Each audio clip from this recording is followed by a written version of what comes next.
2-2, 3-3 लोगों को आप लोग पकड़िए और उन लोगों को वो जो कटे हुए नामों की लिस्ट है वो पकड़ाइए और उनको कहिए कि इसका सत्यापन कर दो अपने पास। जहाँ सत्यापन में ये पता चलता है कि नहीं इसमें 20 नाम 25 नाम जो है वो गलत है, उसकी तुरंत आपत्ति दर्ज करवाइए। आपत्ति दर्ज करवा के फिर वो कागज फिर अध्यक्ष महोदय, बाकी फिर आगे देखेंगे। तो ये एक बहुत ही अभी की जो प्रक्रिया है उतनी डिफिकल्ट नहीं है, उतनी कठिन नहीं है, लेकिन उसके बाद की प्रक्रिया बहुत कठिन है। और ये भी याद रखिएगा कि असेंबली चुनाव के बाद, विधानसभा चुनाव के बाद जो अगला चुनाव होगा वो आप लोगों का चुनाव होगा। तो उसकी तैयारी अभी से कीजिए। और बहुत सही कहा इन्होंने कि अगर ये चुनाव जीत गए तो सब चुनाव जीते। तो इसको समझिए। और इस बात को आप नहीं समझ रहे हैं, लेकिन नागपुर में बैठे हुए लोग समझ रहे हैं। नागपुर में बैठे हुए लोग समझ रहे हैं और ये रणनीति बना है। हम ईवीएम की बात हो रहे थे कि ईवीएम उन्होंने इस तरह से हरियाणा जीता, महाराष्ट्र जीता, मध्य प्रदेश जीता, राजस्थान जीता, छत्तीसगढ़ जीता, दिल्ली जीता। आपको आश्चर्य होगा केरला में गोपीनाथ को पहला एक आदमी बीजेपी का आवाज जीता, पिछले चुनाव में वो तीसरे पोजीशन पे। और जब बातचीत के देखिए कैसे गलती जो है वो सामने आ जाती है। अनुराग ठाकुर ने कहा कि देखिए ये लोग कह रहे हैं कि यहाँ हम लोगों ने गलती की है।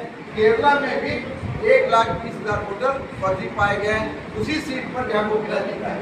तो और स्पष्ट हो गया उन्हीं वोटरों की वोट से वो जीता। केरला में भाजपा को कोई आराम नहीं। तो ये काम ये कर रहे हैं कि रोमिंग वोटर से, घुमक्कड़ वोटर से यहाँ वहाँ जहाँ कहाँ ले जाकर के उनको दर्ज करवाते हैं। गृह संख्या 0, गृह संख्या 1, गृह संख्या 956 और उसमें एक घर पे 500-500 वोट, 700 वोट, 100 वोट ये करवाते हैं। और पूरे भारत का नक्शा वहीं दिखता है।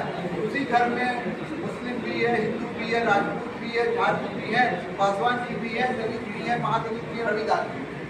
और ये करके ये फर्जी वोटर्स की फौज बना करके आपका जो सही वोटर है उसको दबा करके वोट को लूटने का काम कर रहे हैं। तो ये वोट के लुटेरे हैं, वोट के चोर हैं। हम लोग कह रहे हैं वोट का चोर कर दीजिए। और ये नारा तेजस्वी जी का है, इसमें आपका सहयोग है।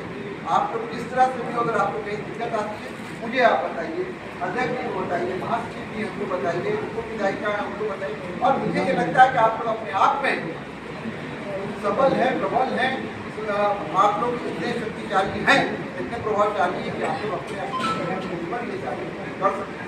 सिर्फ कमी जो दिखती है मुझे कभी यहाँ पर कोई इच्छा शक्ति। जिस दिन आप ठान लीजिएगा आप लालू यादव के सिपाही हैं, जिस दिन आपने ठान लिया उस दिन आप आकाश को धरती पे ले आएंगे।